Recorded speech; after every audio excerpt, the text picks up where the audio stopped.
Open your nan's chest freezer and you will find a masterclass in survival. Labeled ice cream tubs full of stew, bread heels bagged and dated in biro, leftover gravy frozen in old yogurt pots. She froze everything because she remembered when there was nothing. Modern families throw away 6.6 million tons of food a year in Britain. Your nan threw away nothing. She had a system. Entry number 17 on this list saves the average household over £200 a year. And number 4 is something most people scrape straight into the bin without a second thought.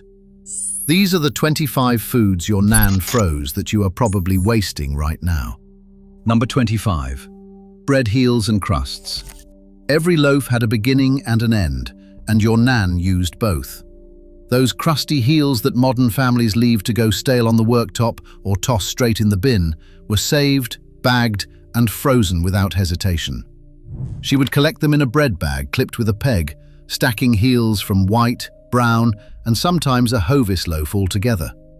When the bag was full, she would pull them out, grate them frozen on the box grater, and make breadcrumbs for fish fingers, stuffing, or a golden topping on cauliflower cheese. No food processor needed. The frozen bread grated like chalk, clean and fine, better than anything you could buy in a Paxo box.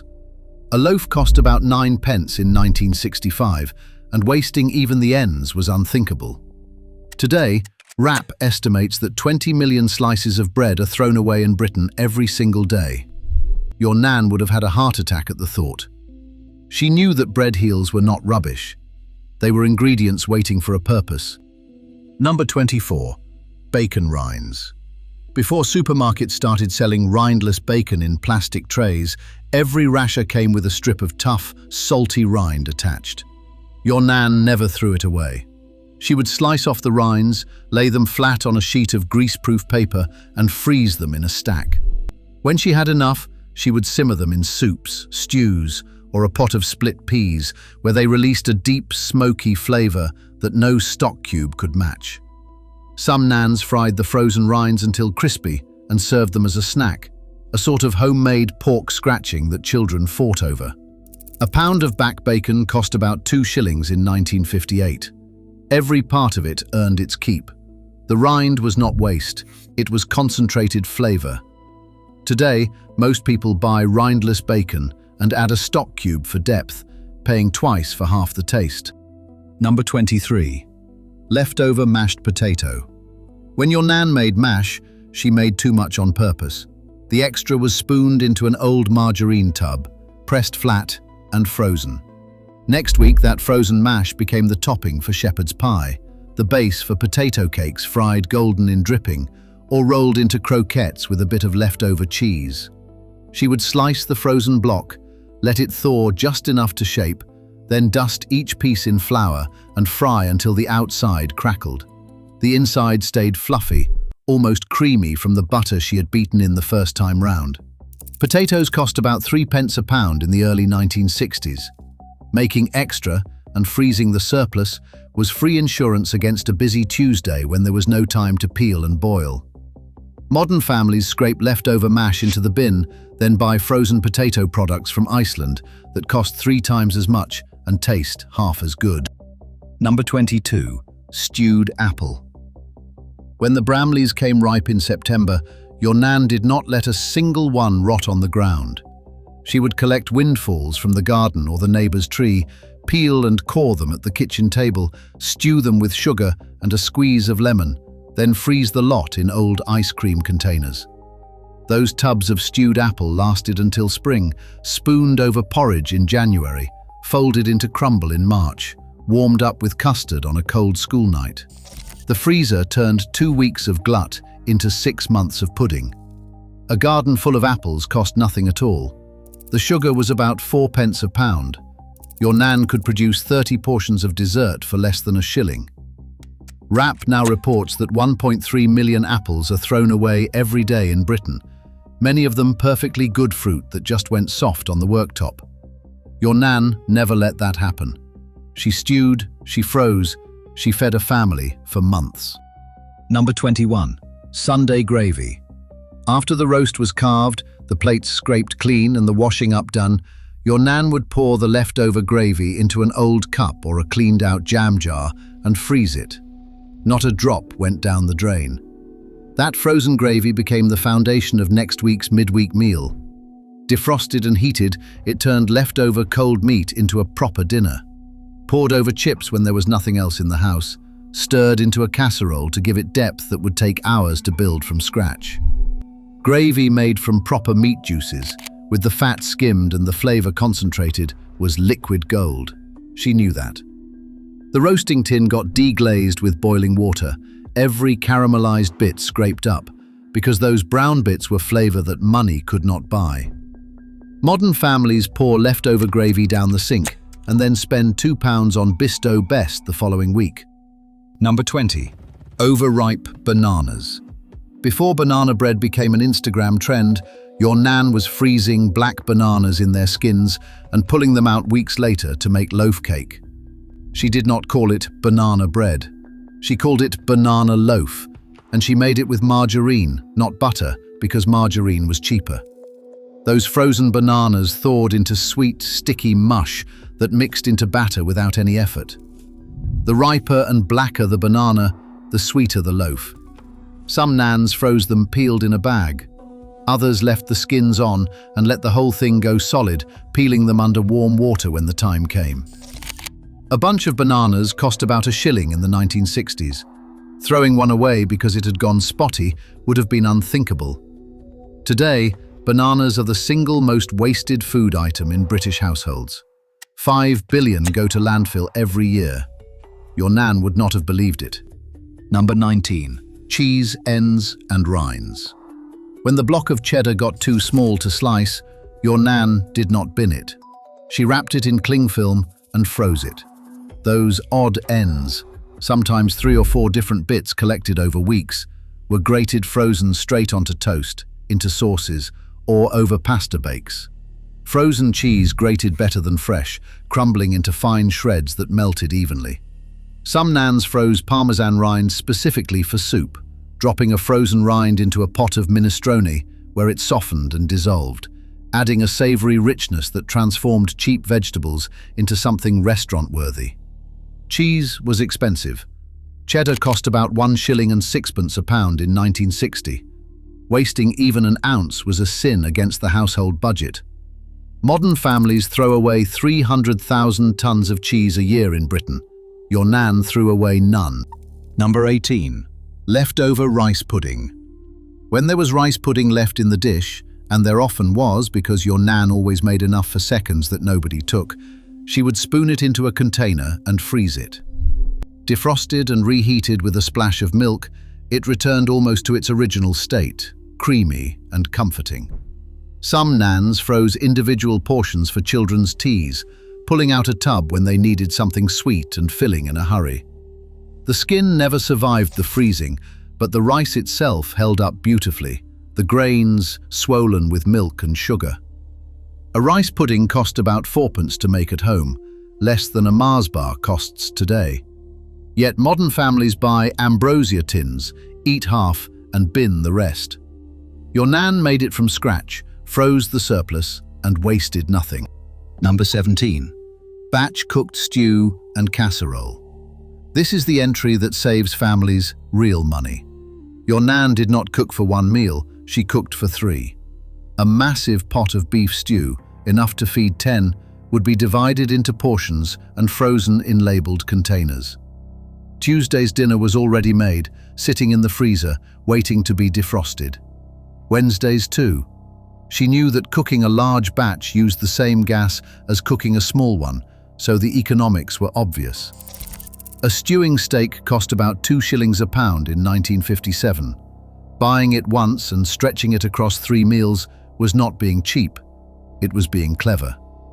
Those frozen casseroles were the original ready meals, made with real ingredients, seasoned to your family's taste, and containing none of the additives that fill the supermarket versions. Modern families spend an average of £7.50 on a ready meal for 2. Your nan spent the same amount and fed 6 people 3 times. The maths was never complicated. She just understood it better than we do. Number 16. Herb bundles from the garden. Your nan grew parsley, mint, sage and thyme in the garden or in pots on the windowsill. When the plants bolted or produced more than she could use fresh, she would chop the herbs, pack them into ice cube trays, cover them with water, and freeze them solid. Those herb cubes went straight into soups, stews, and gravies. No thawing needed. Just drop a frozen cube of parsley into the pot and stir. The flavor was brighter than dried herbs and cost absolutely nothing. A packet of dried mixed herbs cost about sixpence. Fresh herbs from the garden cost nothing at all. Your nan had a system for everything, and the herb ice cube tray was one of her cleverest inventions. Modern families buy those little plastic packets of fresh herbs from Tesco for £2, use 3 sprigs, and watch the rest go brown in the fridge. Your nan would have wept. Number 15. Turkey carcass stock. After Christmas dinner, while modern families were arguing about the remote control, your nan was in the kitchen stripping the turkey carcass and boiling the bones. She would simmer that skeleton with onion skins, carrot peelings, celery tops, and a bay leaf for hours, then strain the golden liquid into containers and freeze them. That turkey stock lasted until February. It went into soup, risotto, pie filling, and anything that needed depth. The carcass that most families throw away on Boxing Day contained hours of flavor. Your nan extracted every last bit. She had learned during rationing that bones were not rubbish. They were the beginning of next week's dinner. A fresh chicken or turkey carcass produces roughly 2 liters of stock. At supermarket prices, that is the equivalent of 4 or 5 pounds of Knorr stock pots. Your nan made it for free. Number 14.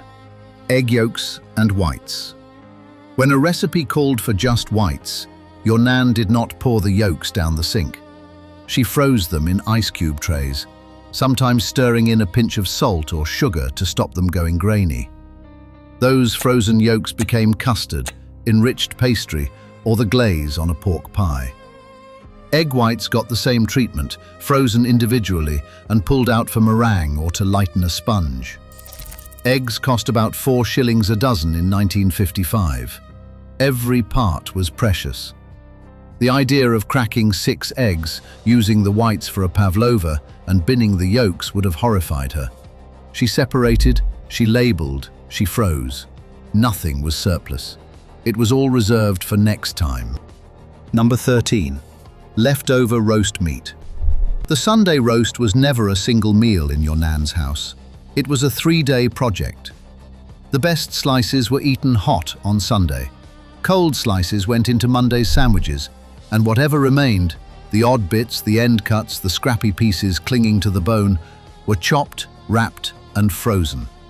Those frozen meat scraps became the filling for Tuesday's pie, the protein in Wednesday's fried rice, or the base of Thursday's hash.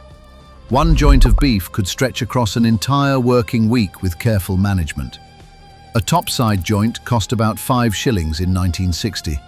Getting 5 meals from it was standard practice. Modern families eat the roast on Sunday, maybe make a sandwich on Monday, and throw the rest away because it has been in the fridge too long. Your nan's freezer made that impossible. Number 12. Cake. Your nan froze cake. Whole sponges, half-eaten fruit cakes, slices of Madeira wrapped individually in foil. She knew that cake dried out on the worktop, but emerged from the freezer almost as fresh as the day it was baked. A Victoria sponge, frozen unfilled, could be pulled out, thawed for an hour, filled with jam and cream, and served to unexpected visitors as if she had baked it that morning. Christmas cake went into the freezer in November and came out in December, the flavors deepened by the cold. Slices of leftover birthday cake were frozen for children's packed lunches the following week. Cake ingredients were not cheap. Butter, sugar, eggs, and flour added up. Throwing away stale cake was throwing away money. Your nan knew that the freezer was not just for meat and vegetables. It was for protecting every investment she made in the kitchen. Number 11. Cooked pasta and rice. When your nan boiled too much pasta or rice, she drained it, cooled it, and froze it in portions. Frozen cooked rice reheated in minutes with a splash of water, perfect for egg-fried rice or a quick side dish. Frozen pasta went straight into boiling water for 30 seconds and came out almost indistinguishable from fresh. This was meal preparation decades before anyone called it meal prep. Rice cost about sixpence a pound. Pasta was similarly cheap, but the gas to boil a full pot was not free, and the time spent standing over the stove was not unlimited. Cooking once and eating twice was basic economics. Modern families cook rice, serve half, and forget the rest in the fridge until it grows fur. Your nan portioned, froze, and never wasted a grain. Number 10. Frozen chips. Not the ones from the supermarket freezer aisle. Your nan made her own. When she peeled potatoes for Sunday dinner, she would cut the peelings thick, or set aside a few whole potatoes, chip them, blanch them in hot oil for 3 minutes, drain them on newspaper, and freeze them on a baking tray before bagging them up. Those homemade frozen chips fried up crispier than anything McCain ever produced because they were made from proper potatoes with no coatings, no additives, and no dextrose. A sack of potatoes from the market cost about 2 shillings and produced enough frozen chips to last a month. The blanching trick was essential. Raw frozen chips turned grey and soggy, but blanched ones kept their colour and crisped up golden every time. Your nan knew this. She had tested it. Modern families spend £4 a bag on frozen chips made from potatoes that cost the manufacturer pennies. Number 9. Milk. When the milkman delivered more than the family could use before it turned, your nan poured the excess into a freezer-safe container and froze it. Frozen milk thawed perfectly for cooking, baking, and tea. The texture changed slightly for drinking straight, going a bit grainy, but in a white sauce or a rice pudding, nobody could tell the difference. A pint of milk cost about 4p on the doorstep in 1960.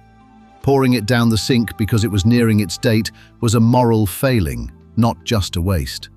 Some nans froze milk in ice cube trays for adding to sauces, one splash at a time. Others froze whole pints and defrosted them overnight in the fridge. Britain now wastes 490 million pints of milk a year. Your nan wasted none. Number 8. Sausage rolls and pastry goods. When your nan made sausage rolls, she made 50. Not 6, not a dozen. 50. Rows of them, golden and flaky, cooling on wire racks across the kitchen. Half were eaten that week. Half went into the freezer, unbaked, on trays lined with grease-proof paper. When visitors arrived unexpectedly, she could pull out a dozen frozen sausage rolls, brush them with egg, and bake them in 20 minutes. Hot, flaky, homemade sausage rolls appearing as if by magic. The same applied to cheese straws, vol au vents, and mince pies at Christmas. Pastry froze beautifully. Everyone knew this. A pound of flour cost about 5p, a pound of sausage meat about 1 6. For the price of a single pack of Greg's frozen sausage rolls today, your nan made enough to last a month and impress every visitor who walked through the door. Number 7. Soup. Your nan's freezer was half full of soup, leek and potato, carrot and coriander, Scotch broth thick enough to stand a spoon in. She made it in batches, using whatever vegetables were starting to look tired, and froze it in old margarine tubs, labeled with masking tape and biro. That soup was emergency dinner, sick day lunch, late night supper when nobody felt like cooking. A frozen tub pulled out in the morning would be thawed and hot by tea time. The vegetables that went into that soup would have gone in the bin in a modern kitchen. Soft carrots, wrinkled parsnips, the outer leaves of a cabbage that had been sitting too long. Your nan saw ingredients where modern families see waste. The cost of a pot of soup was almost nothing. The cost of throwing those vegetables away is about £250 a year for the average British household. Your nan's freezer was not just storage, it was a savings account. Number 6. Fat from roasting tins. After every roast dinner, your nan poured the fat from the roasting tin through a sieve into a clean jar or container and froze it. Beef dripping, lamb fat, chicken schmaltz. Each one labeled, each one saved. That frozen fat was the secret behind her roast potatoes, A tablespoon of frozen beef dripping dropped into a screaming hot roasting tin created potatoes with a shatter-crisp exterior that no amount of olive oil could replicate. Chicken fat went into fried rice. Lamb dripping made extraordinary chips. She never bought cooking oil because she never needed to. The fat came free with every roast. She just had the sense to keep it. Modern families pour roasting fat into the bin or down the drain, where it costs Thames Water millions in fatberg removal every year. Your nan poured it into a tub and made next Sunday's dinner extraordinary. Number 5. Leftover vegetables. Any vegetable that survived Sunday dinner went into the freezer. Leftover peas, carrots, green beans, sweet corn, roasted parsnips, all of it bagged and frozen. Those vegetables reappeared in soups, stews, pies and stir-fries throughout the week. Some nans kept a dedicated bag in the freezer door called the soup bag, adding whatever scraps accumulated until there was enough for a full pot. Cauliflower florets that nobody finished became cauliflower cheese on Wednesday. A handful of frozen peas thickened a broth. Roasted carrots, slightly caramelized from Sunday's oven, added sweetness to a Tuesday casserole. No vegetable served its purpose only once. Every one had a second life planned before it hit the plate the first time. Britain throws away 4.4 million tons of edible food waste a year. A meaningful portion of that is cooked vegetables scraped from plates into bins. Your nan scraped them into containers and put them in the freezer. Number 4. Potato peelings. This is the one that shocks people. Your nan saved potato peelings. She would spread them on a baking tray, drizzle them with a little dripping or oil, sprinkle salt, and bake them until crispy. Then she would freeze the extras in a bag for snacking later. Alternatively, she froze raw peelings and added them to stock pots, where they broke down and thickened the broth naturally. The starch in potato skins is a free thickening agent that most people throw straight in the compost. A pound of potatoes in the 1960s cost about threepence. The peelings represented roughly 15% of the weight. Throwing them away was throwing away food you had already paid for. Modern families peel potatoes into the bin without a thought, then buy crisps for £2 a bag. Your nan made her own from the bits you discard. Number 3. Fruit past its best. Soft strawberries, bruised plums, wrinkled grapes, blackberries from the hedgerow that nobody got round to eating. Your nan froze them all. Spread on a tray, frozen solid, then tumbled into a bag. Those frozen fruits became crumble fillings in winter, smoothies before smoothies had a name, and jam when she had enough sugar and a free afternoon. Blackberries picked in September were eaten as pie in February. Strawberries that had gone soft on the worktop were frozen and served with ice cream in a fortnight. Nothing that grew or was bought was allowed to rot. The freezer extended the life of every piece of fruit by months, turning seasonal gluts into year-round supplies. British households throw away 4.4 million whole apples, 1.2 million bananas, and 710,000 oranges every single day. Your nan threw away none because she had a freezer and the good sense to use it. Number 2. Leftover tea and coffee. Your nan froze leftover tea and coffee in ice cube trays, not for iced drinks, for baking. Frozen coffee cubes went into chocolate cake batter, deepening the cocoa flavor without making the cake taste like coffee. Frozen tea cubes poached fruit, soaked dried fruit for Christmas cake, or replaced water in bread dough for a richer, darker loaf. Cold tea also went into the garden as fertilizer for roses, but the frozen cubes were kitchen tools. A box of PG tips cost about 1 6. Pouring cold tea down the sink was pouring money after it. Your nan understood that tea was not just a drink. It was an ingredient with a dozen uses, and the freezer made sure none of those uses were wasted. Number 1. Bone broth before it had a name. Your nan did not call it bone broth, she called it stock, and she made it from every bone that passed through her kitchen. Chicken carcasses, lamb shanks stripped clean, beef marrow bones begged from the butcher for nothing. She would freeze bones in a bag, accumulating them over weeks until she had enough for a proper pot. Then she would roast them, Simmer them for hours with onion ends and carrot tops she had also frozen. Strain the liquid and freeze the stock in portions. That stock was the invisible foundation of her cooking. Every soup, every stew, every gravy, every risotto started with a ladle full of frozen homemade stock pulled from the freezer. It cost nothing, it tasted of real food, and it contained collagen, minerals and gelatin that modern wellness companies now sell for £12 a carton. Your nan made it for free from scraps that modern families throw in the wheelie bin. Try one of these this week. Just one. Freeze your bread heels. Save your potato peelings. Pour that leftover gravy into a tub instead of down the sink. Then come back and tell me your nan was wrong. Tell me the freezer was just for fish fingers and ice lollies.